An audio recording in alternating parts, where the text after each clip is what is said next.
Como temas difíceis podem ser estudados dentro da história? Alguns personagens devem ser esquecidos ou sempre lembrados? Essas são apenas algumas das várias perguntas que podemos nos fazer quando estudamos figuras como a do Carlos Alberto Brilhante Ustra, um dos torturadores mais conhecidos da ditadura militar brasileira. Há alguns anos era bem possível, na verdade, quase uma certeza, que o nome de Ustra fosse conhecido por uma pequena parcela do país. Mas tudo isso mudou em 2016, mais especificamente no julgamento na Câmara dos Deputados da então presidente Dilma Rousseff. Nesse dia, o atual presidente Jair Bolsonaro fez referência ao Coronel Ustra como sendo o terror da Dilma Rousseff. Mas o que ele estava se referindo? Quem é esse homem? Investigar essas questões vão nortear o episódio de hoje. E como vocês podem imaginar, vai ser bem polêmico, pesado e sensível. E eu sei que vai ter muita gente me xingando, principalmente gente dentro do carro, com óculos escuros e com boné. Mas o que eu peço é que vocês ouçam esse episódio até o final, porque o meu objetivo aqui é te ensinar história, usando fontes e autores confiáveis. Bem, como eu costumo falar por aqui, a biografia de uma pessoa geralmente tem uma forte ligação com o contexto familiar que ela veio. Carlos Alberto veio de uma família simples, mas com uma boa estrutura. O seu pai era o senhor Célio Martins Ustra e era um funcionário público dos Correios e Telégrafos na cidade de Santa Maria, no Rio Grande do Sul. Célio Ustra era um homem estudioso e já na fase adulta conseguiu começar a estudar o curso de Direito na Universidade Federal do Rio Grande do Sul. Foi na cidade de Santa Maria que Célio conheceu uma jovem chamada Cacilda Brilhante, que logo se casaram e construíram uma família com 4 filhos. O primeiro filho do casal foi justamente o Carlos Alberto Brilhante Ustra, que nasceu no dia 28 de julho de 1932 em Santa Maria, no Rio Grande do Sul. Quando começamos a estudar alguns personagens históricos, alguns detalhes começam a nos saltar aos olhos. E mesmo morando em uma cidade do interior e com um emprego público, todos os filhos do casal Brilhante Ustra conseguiram ingressar no ensino superior. Algo que na década de 40 e 50 era definitivamente privilégio para poucos. A infância de Carlos Alberto foi até que bem normal. Ia à escola, brincava com seus irmãos sob o cuidado de sua mãe, e um dos momentos mais felizes do seu dia era quando seu pai chegava em casa. A figura de Célio Ustra é de fundamental importância para entendermos alguns elementos da vida do futuro Coronel Ustra e da forma que ele entrou para a história. Parte do material que eu estou estudando para fazer esse roteiro é retirado de livros que o próprio Carlos Alberto Brilhante Ustra escreveu sobre si, seu passado e suas ações. Como historiador, isso deve nos fazer recuar alguns passos e tomar cuidado em encarar isso como uma verdade irrefutável. Mas isso não nos impede de nos mostrar detalhes valiosos, tanto nas entrelinhas como aquilo que é explicitado por Ustra, como também aquilo que é omitido. A história de Ustra tem ligações com o exército desde antes dele nascer. Ustra conta que ele gostava de ouvir as histórias do seu pai, mas não era qualquer história, e sim as histórias da época em que Célio Ustra serviu como soldado no exército, no 5º Regimento de Cavalaria, em Uruguaiana. Ainda solteiro, Célio Ustra e o seu irmão Lupes foram impactados pelo discurso de um dos líderes do exército da década de 20, chamado Luiz Carlos Prestes. Pois é. Luiz Carlos Prestes liderou um movimento de soldados que queriam reformar o país e implementar uma série de mudanças sociais. Prestes e os seus soldados fizeram uma série de marchas pelo país, protestando contra o governo central, e por onde eles passavam, mais soldados, tenentes e entusiastas aderiam ao movimento. Esse evento ficou conhecido como Coluna Prestes, e se vocês quiserem, eu posso fazer um episódio sobre esse assunto. É só escrever um comentário lá na última foto do Instagram do História em Meia Hora, que aí eu vou saber que vocês estão pilhando. Bom, os irmãos Célio e Lupes Ustra foram 2 jovens soldados que aderiram à Coluna Prestes e ingressaram no movimento em busca de mudança para o país. Carlos Alberto conta que o seu pai e o seu tio eram inseparáveis, tanto no dia a dia quanto no campo de batalha contra a Polícia Militar do Rio Grande do Sul. Porém, certo dia, Célio Ustra contraiu pneumonia e não pôde lutar, sendo levado para a retaguarda do batalhão. Lupes Ustra lutou sem o seu irmão e no dia 24 de março de 1925 faleceu em combate. E Carlos Alberto diz que, abre aspas, meu pai sempre se lamentava de não estar naquele dia ao lado do irmão. Fecha aspas. Quando Carlos Alberto era criança, ouviu essa história diversas vezes e sempre pedia para repetir. Porém, as lembranças do seu pai sobre esse conflito e sobre o envolvimento com a coluna Prestes não acabam por aí.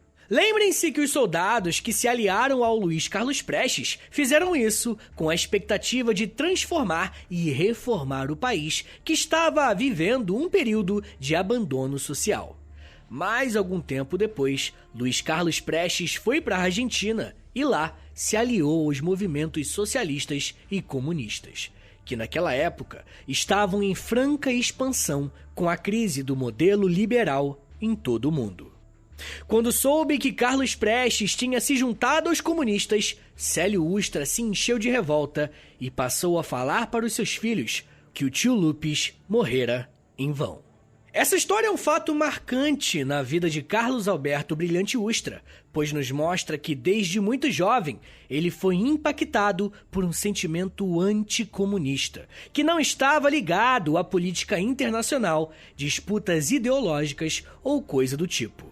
Para Ustra e para sua família, os ideais do seu querido tio, que deu a sua vida em batalha, foram traídos por um comunista. Antes que você pense que eu tô forçando a barra em dizer que o Coronel Ustra foi um ferrenho crítico do comunismo e perseguiu adversários que eram por ele classificados como terroristas, baseado somente nessa história que ele ouvia na infância, saiba que quem fala isso é o próprio Ustra. De acordo com a sua biografia, abre aspas, essas histórias povoaram meus sonhos de menino, com a cabeça repleta de aventuras. Começou aí, creio eu, a minha vocação para ser militar. Fecha aspas.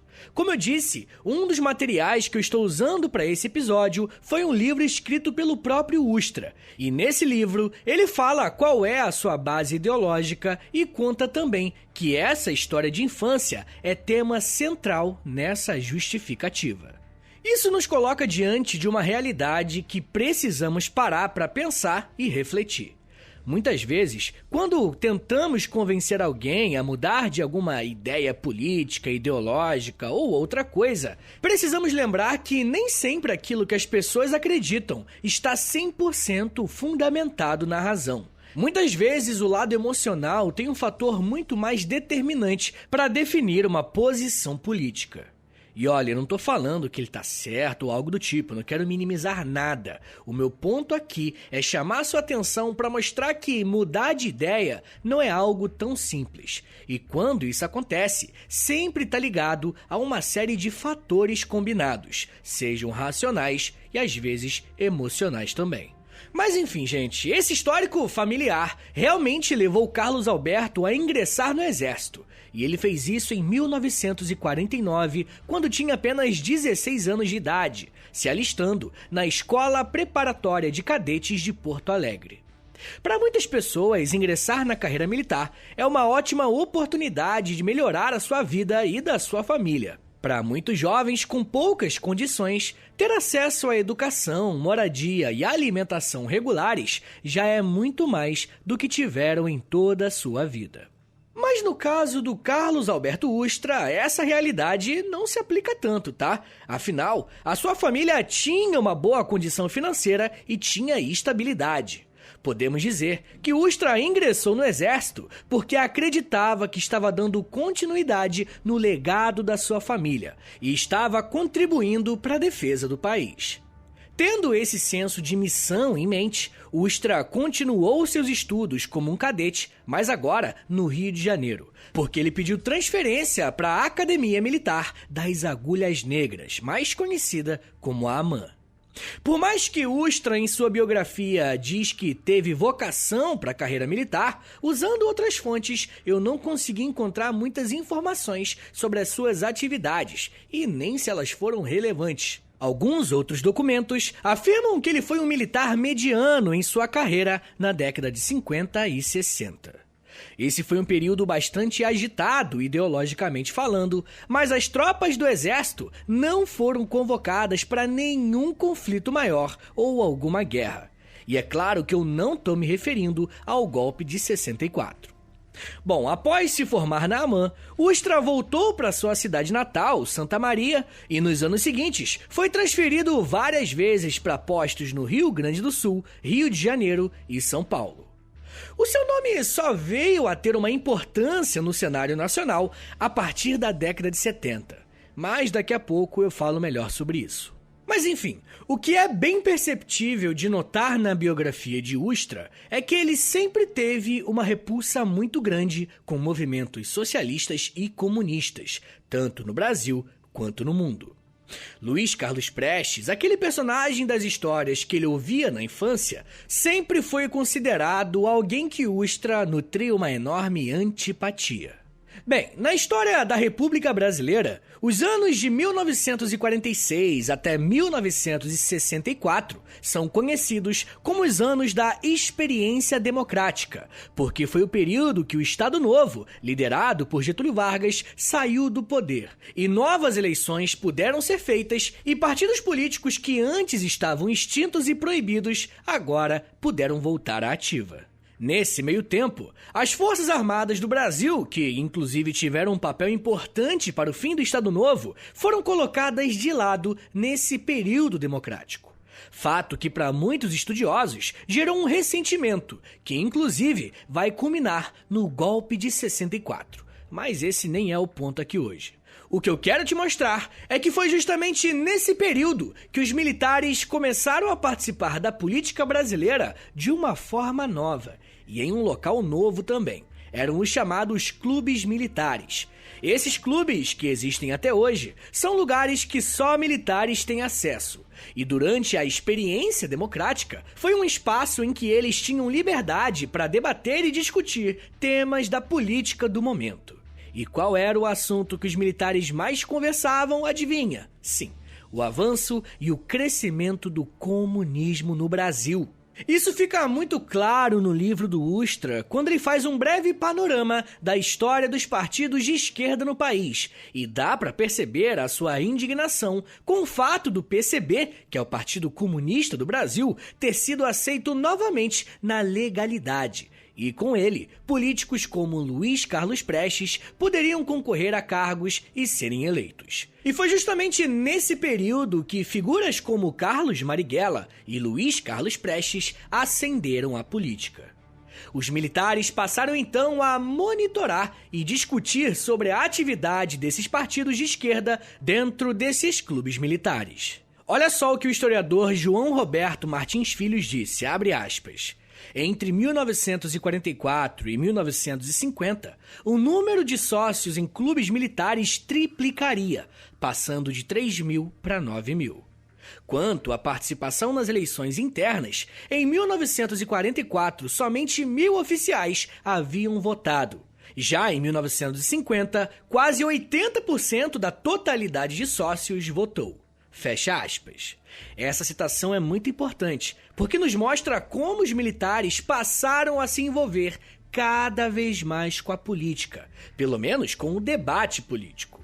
E é por esse motivo que alguns desses generais, coronéis e membros das Forças Armadas, de diferentes patentes inclusive, vão até escrever livros sobre política, justamente como o próprio Ustra fez depois que a ditadura acabou. Mesmo que Carlos Alberto Ustra não fosse um militar de grande relevância no cenário nacional, pelo menos no primeiro momento, à medida que os militares como um todo se interessavam pelo debate político e se apresentavam como agentes importantes desse período da história do Brasil, mais as tensões se acirravam. E olha, eu ainda vou falar mais sobre como que o Ustra se tornou uma figura central quando o assunto é tortura na ditadura militar. Mas me dá um minutinho aí, tá, gente? Que daqui a pouco a gente volta e eu falo um pouco mais sobre golpe, incapacidade, torturas, crimes, justiça e crueldade.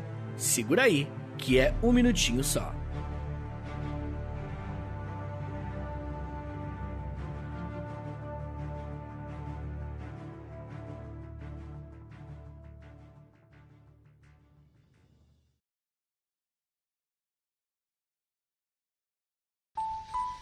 Eu sempre sonhei em poder viver de criação e de educação. E graças ao apoio de vocês lá no Apoia-se, isso se tornou realidade.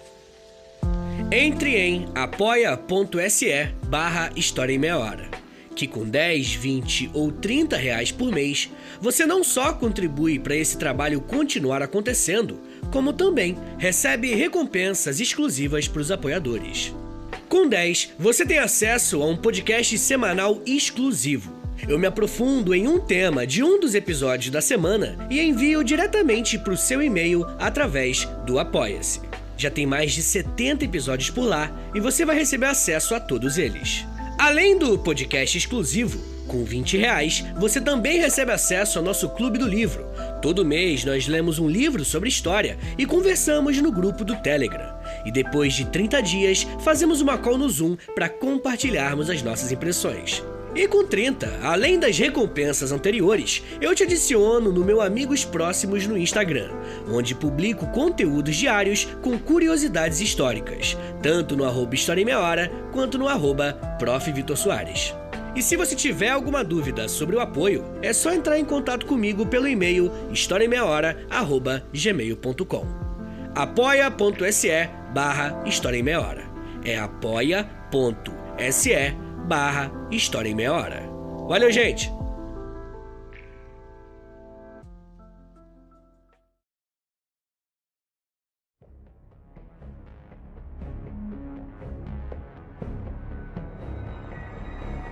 Abre aspas.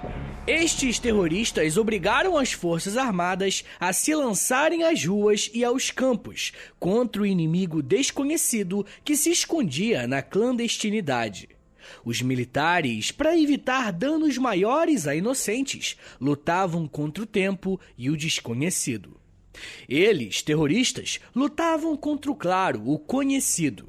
Deste combate participou o pai de vocês e lutou com honradez, honestidade e dentro dos princípios de um homem bom, puro e honesto, assim como muitos outros. Fecha aspas. Essas palavras são do próprio Carlos Alberto Brilhante Ustra, em um livro que ele fez chamado Rompendo o Silêncio, escrito em 1987.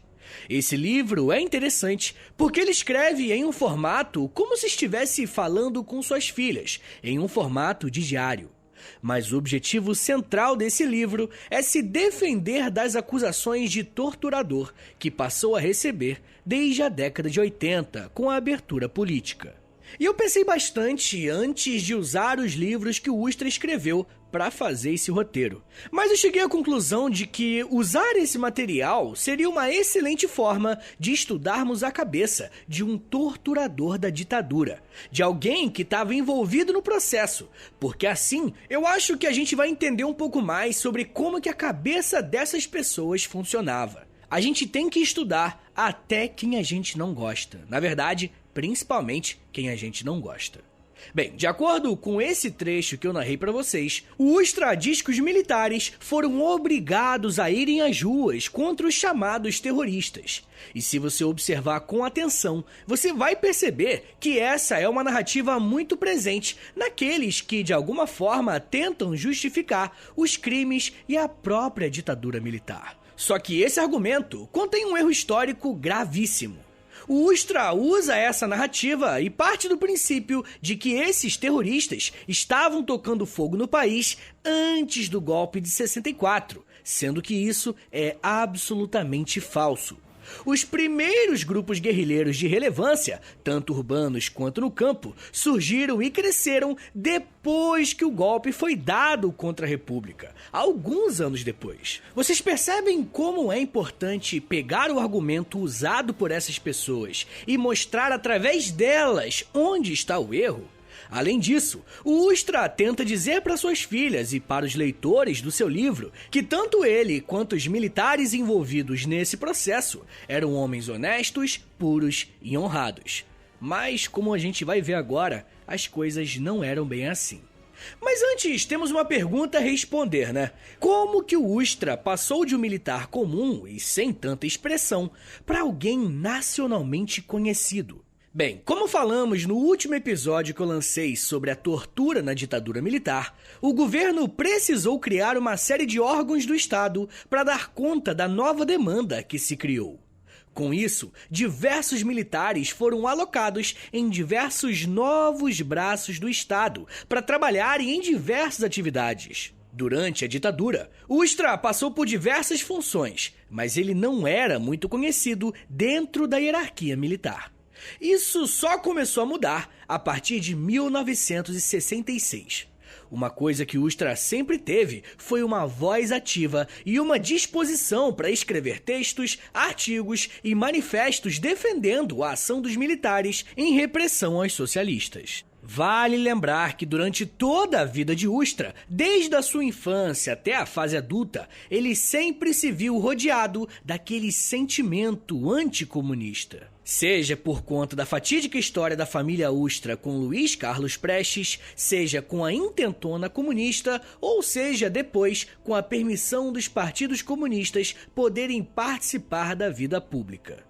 Quando os militares tomaram o poder, Ustra sentiu que finalmente ele poderia lutar contra esse inimigo que sempre esteve à espreita e que agora era hora de eliminá-los de uma vez por todas. Por isso, Ustra começou a chamar a atenção das patentes mais altas do exército, com os textos que ele escrevia contra a suposta ditadura socialista, que, de acordo com ele, estava sendo implementada no país antes da, entre aspas, contra-revolução. E se não ficou claro, eu estou usando os termos que os próprios militares usavam. Bem, além de ser um escritor que claramente defende os militares, o Ustra também foi selecionado para lutar contra alguns guerrilheiros que estavam se organizando em 1966 em São Paulo. Nesse período, Ustra já era um major do exército. Essa organização passou a ser chamada de Resistência por parte dos militares, que organizaram um centro de operações conhecido como Operação Bandeirante, a OBAN. Rapaziada, a OBAN era um departamento que já trabalhava com a tortura institucionalizada e tinham como objetivo arrancar informações sobre outros militantes daqueles que eram torturados. E foi a partir desse destacamento do governo que Ustra passou a ganhar bastante destaque pela sua força em reprimir os militantes e com o uso da violência sem pudor. Um dos militantes mais famosos do período era o Frei Tito, que em 1970 foi preso pelo Ustra, que disse o seguinte ao Frei, abre aspas, agora você vai conhecer a sucursal do inferno, fecha aspas. Sucursal, para quem não sabe, é tipo uma filial do inferno, é um lugar do inferno. E imagina ser preso por alguém durante a ditadura e ouvir isso da boca do cara que vai te torturar.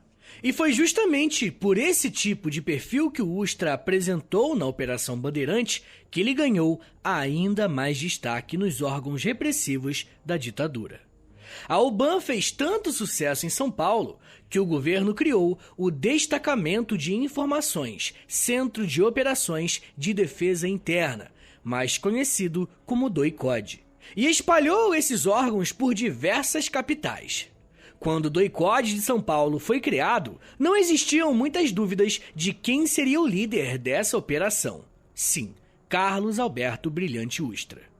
Molecada, grande parte do porquê que o Ustra é considerado um herói nacional para algumas pessoas e um torturador sanguinário por outras tem a ver com o que ele fez nesse período à frente do DOI-CODE. Esse centro de operações do governo militar tinha como função prender e interrogar esses militantes comunistas e presos políticos. E claro que isso era o que estava no papel. Na prática, as celas e os porões se tornaram espaços para a prática da tortura. Ustra comandava o DOI-CODE de São Paulo, E a partir de suas orientações e permissões, as torturas eram feitas naquele lugar.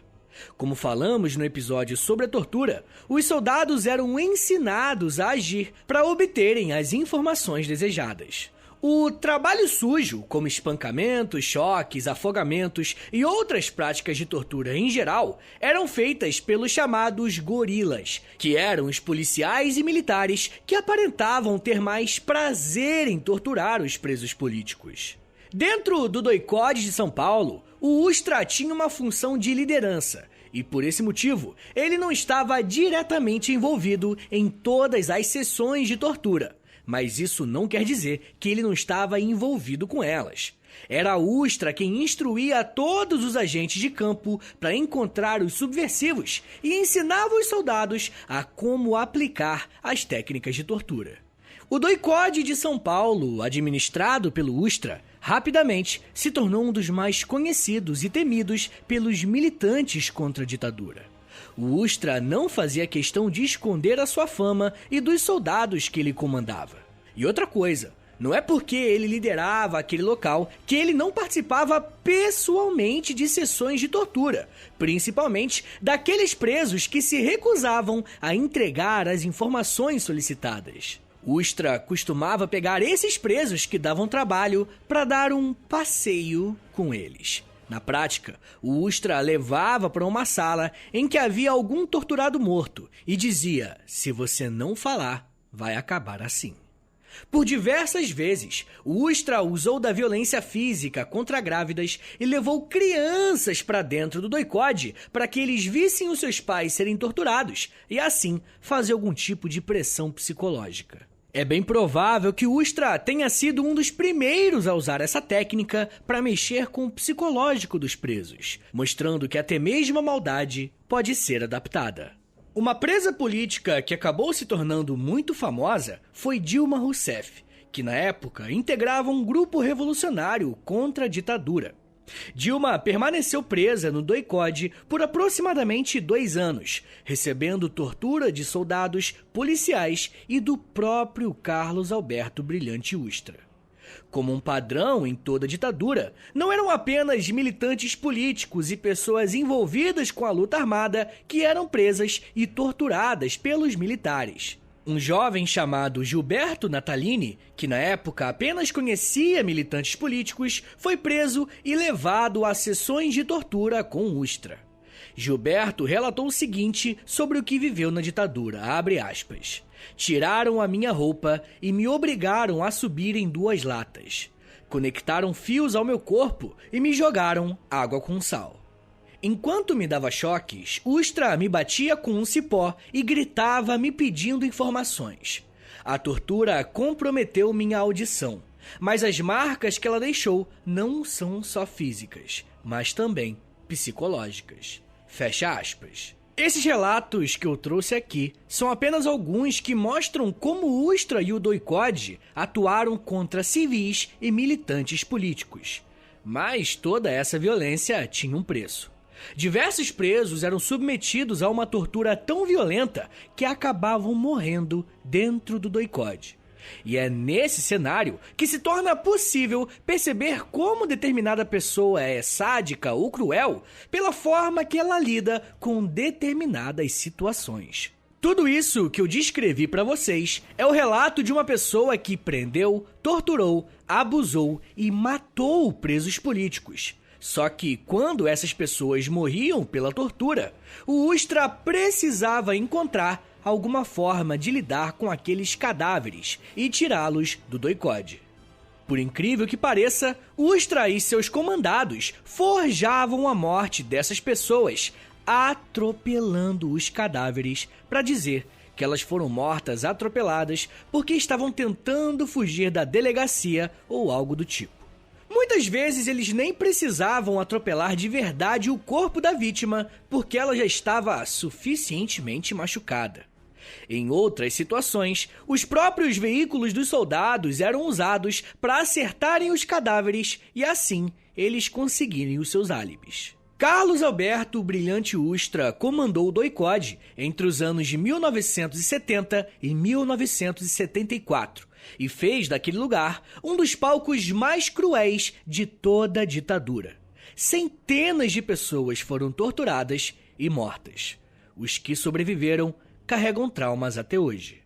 Para o governo militar, essa passagem foi um sucesso. Tanto que Ustra foi transferido em 1974 para Brasília, onde ficou responsável pela Escola Nacional de Informações, a ESNI, onde escrevia cartilhas que defendiam o uso de interrogatórios com mais rigor. Era assim que eles chamavam o que a gente sabe que era.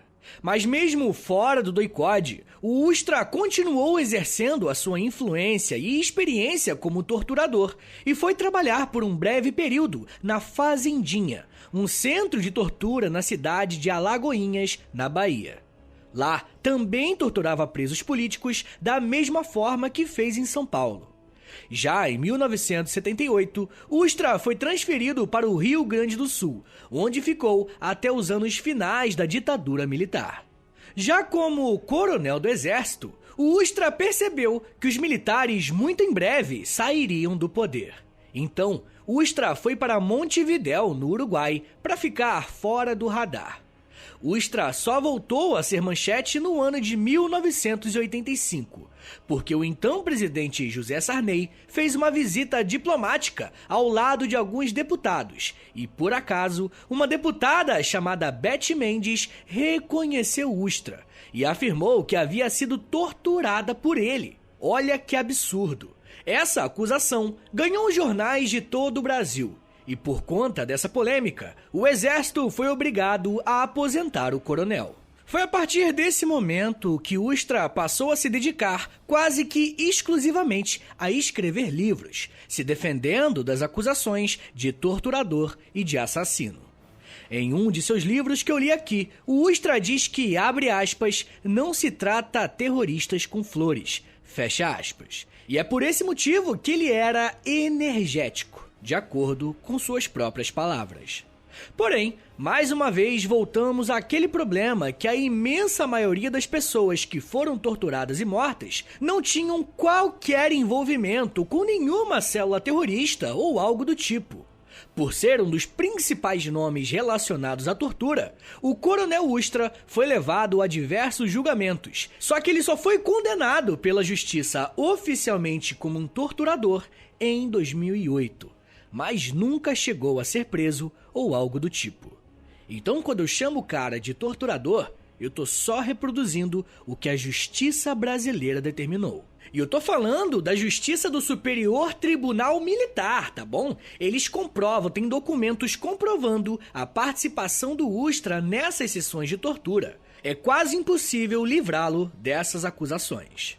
Por pior que isso possa parecer, o Ustra não foi um dos maiores torturadores da ditadura. Houve militares que receberam mais acusações do que ele, mostrando o tamanho do buraco que estamos enfiados. Inclusive, eu vou fazer um episódio sobre esses outros torturadores lá para os apoiadores do podcast, beleza? Se você quiser ouvir, é só entrar em apoia.se/História em Meia Hora e assinar lá, beleza?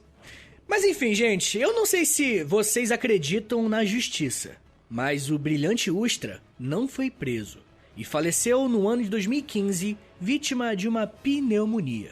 Morreu sem ter pagado pelo que fez. É um final triste para uma história macabra e que nos faz perguntar quem são os ídolos das pessoas que seguimos. Faz sentido dizer que Ustra, um torturador, é um herói nacional? Se você acha que sim, talvez seja um sinal de que novos Ustras estejam entre nós e que só precisam de um novo AI-5 para torturar e matar inocentes.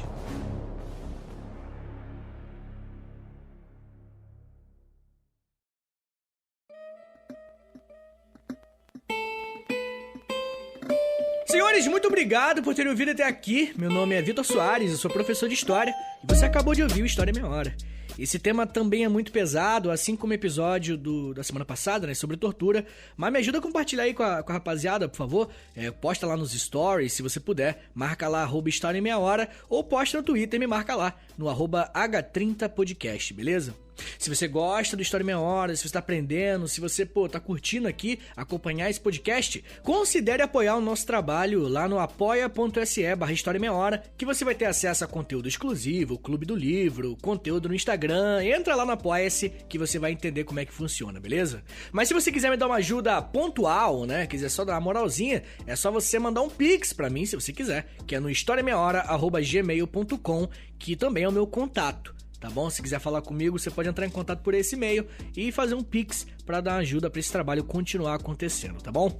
Um outro recado que eu quero dar é que o História em Meia Hora, ele faz parte de um conglomerado de podcasts em meia hora, juntamente com o Geografia em Meia Hora, do Vitor Augusto, e do Astronomia em Meia Hora, da Camila Esperança. E tá vindo mais podcasts em meia hora, então acompanhe a gente aí nas redes sociais, né, no próprio Spotify, né, Apple Podcast, que tá vindo mais podcasts de outras áreas do conhecimento em meia hora também, tá bom? É isso, gente, me siga nas redes sociais, é @Prof. Vitor Soares no Twitter e no Instagram. Tá bom? É isso, gente, muito obrigado, um beijo, até semana que vem! E valeu!